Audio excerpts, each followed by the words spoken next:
conceive, believe, achieve. Shut the fuck up.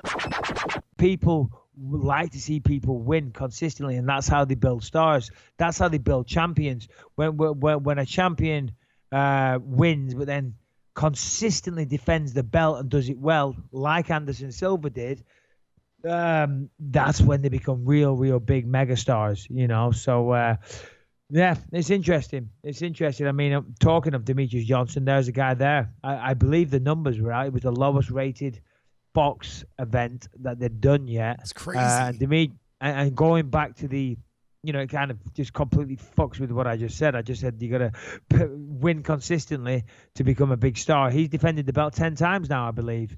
Yes, the tied with just the not most. a draw, which is weird, man. It's just crazy because he's great to watch. I love watching Demetrious, but it's interesting. But I find it weird. Oh, no, never mind. I was going to say something stupid. Never mind. No, look, here's the thing, though. Because he had complained about there being a lack of promotion, and I think that is right. I didn't see any promos for this fight, but the problem is, and we touched on it a little bit earlier with the lack of depth.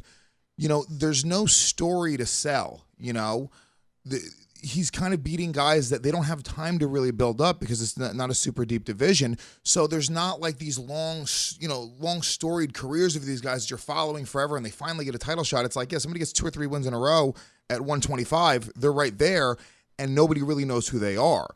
We know nothing. About Hayes.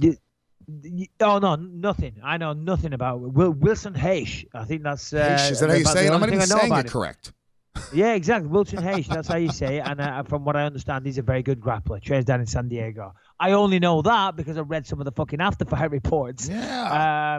You know what I mean? So you're right. But the thing is as well, on the flip side, Demetrious Johnson, listen, you've got to be able to fight, first and foremost, in this sport. But you got to open your mouth a little bit. You got to talk. You got to create some controversy. Now, you don't have to, but if you want to get the big paydays, you want to earn the big bucks, and you want everyone to tune in and watch your fights, you've got to make it interesting. When I was fighting CB Dollaway on UFC 186, Demetrious Johnson was on the card defending against Kyojo Hariguchi. And we did a media luncheon at a restaurant in Beverly Hills. Sounds very la-di-da. A media luncheon. Fucking hell, did I just say that? Anyway, that's what we did. And there was a bunch of media in attendance, and they all asked questions. The most violent sport in the world, a media luncheon. Yeah, we have a media luncheon. We're all sitting there eating food while they're asking questions. I felt like, well, you fucking...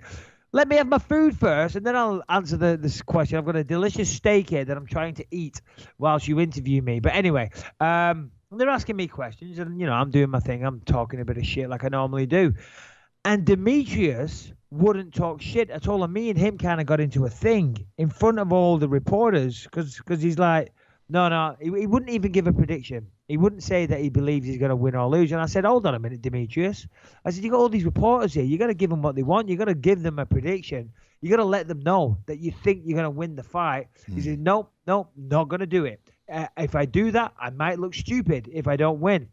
I'm like, well, you're going to look stupid if you get your ass kicked. That's the least of your problems is whether or not you predicted you should win. As a champion, as somebody that's defended it so many times, you should have the confidence in yourself to say, listen, I'm willing to put my neck on the line, and I might be wrong and say, listen, I'm going to win this fight, and you should all fucking tune in because it's going to be exciting. And I'm going to put a beat down on this guy like you've never seen. Yeah. And then when you say that, then your opponent says something back, and before you know it, you're talking a bit of shit, and people say, ooh, it's going to be a good one, this. They hate each other, and yada, yada, yada, and it grows from there. But he's not willing to do that. And I do believe, on top of the fact that the smaller guys don't really capture the imagination. I mean, listen, there's nothing that captures an audience like the heavyweight title fight. There's something about it. Often the fights are slower and they gas quicker and this and that. But still, it's the heavyweight title on the line. The 125-pound title doesn't sound that good. Yeah. Ellie, my daughter, probably won't like me saying this, but she weighs more than Demetrious Johnson. Okay, she's a 14-year-old girl. She would have a weight advantage and a distinct height advantage and reach on Demetrious Johnson. So I'm sorry, his stature is also a problem. Oh, shit. It's true. It really is. But here's the thing. I agreed because I used to kind of feel that when they first introduced 145, I was like, I don't know, dude. These guys are a little bit small. I think that disappears after a little while. I think more More importantly, and I think what's more relevant to him not kind of breaking through with the fans is the fact that he's unwilling to talk shit. I remember when he beat Henry Cejudo right after UFC 197. I was there in attendance in Vegas, and one of the press people asked him, so what do you think about the fight with Dominic Cruz, who was the last person to beat him, at the time was the champion, and would, in my opinion, would legitimately be a super fight, because I think both of those guys are incredible. Yeah. Now that Dominic lost, I guess the conversation is really about Cody Garbrandt. Sure. But to be honest with you, even though I think the Dominic Cruz fight, he should fight the Dominic Cruz fight to avenge that loss anyway.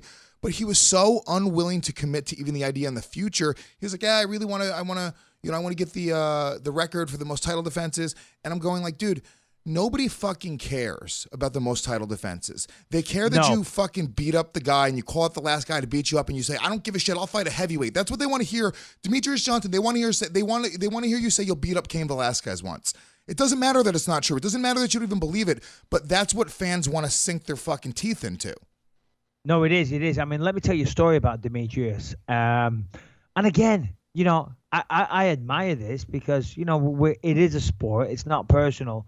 But at a certain point, you got to cut it off with your opponent. And what I mean by that is UFC 152, I fought Brian Stan. Demetrious fought, Joseph Benavidez. Demetrious fought Joseph Benavidez, and we did a media tour in Toronto. And we did some cool shit. We went up that stupid CN Tower and dangled off there and did a face-off and all this type of stuff. In the evening, the UFC gave us, they acquired us Coldplay tickets. So me and my coach went and watched the Coldplay show. And fucking Mighty Mouse and Demetrious went together on a little date to watch Coldplay. And I'm like, and they're sat in the row in front of me. And I'm like, what are you doing, you two? You're fighting each other in a few weeks. But yeah, you're here holding hands and got your lighters in the air at this bloody Coldplay concert. Guys, I get it. You got respect for each other. But come on. You should be trying to knock each other out in a few weeks. Give it a break.